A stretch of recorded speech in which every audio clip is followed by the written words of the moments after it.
L'offensive russe dans l'est de l'Ukraine continue de suivre le modèle habituel des opérations menées par Moscou, c'est-à-dire l'utilisation de petites unités pour mener des attaques dispersées le long de plusieurs axes, plutôt que de prendre le temps nécessaire pour se préparer à des opérations décisives. C'est en tout cas la conclusion de la dernière évaluation de l'Institut américain pour l'étude de la guerre.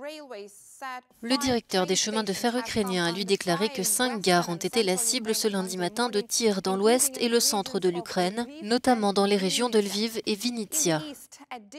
Dans l'est, des forces russes supplémentaires sont déployées pour renforcer l'offensive sur le front d'Izium, alors que les forces ukrainiennes ont réussi à repousser des attaques d'Izium vers Sloviansk et Kramatorsk au cours des dernières 24 heures.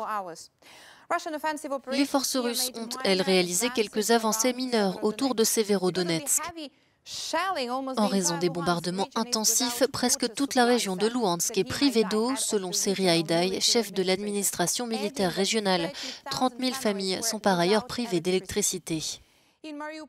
À Mariupol, le conseiller présidentiel ukrainien Mikhailo Podolyak a déclaré que les forces russes attaquaient continuellement l'aciérie d'Azovstal, encerclée dimanche lors de la Pâque orthodoxe.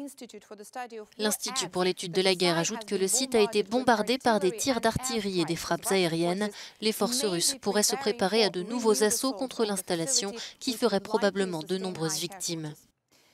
Selon le ministère de la Défense ukrainien, la Russie préparait un référendum dans la ville de Kherson, dans le sud du pays, afin de justifier son occupation. La ville est essentielle à l'objectif de la Russie d'établir un pont terrestre vers la Crimée et de dominer le sud de l'Ukraine. La Russie a déjà organisé un référendum illégitime sur l'adhésion de la Crimée à la Fédération de Russie en 2014, afin de justifier rétrospectivement la prise de contrôle et l'annexion de la péninsule.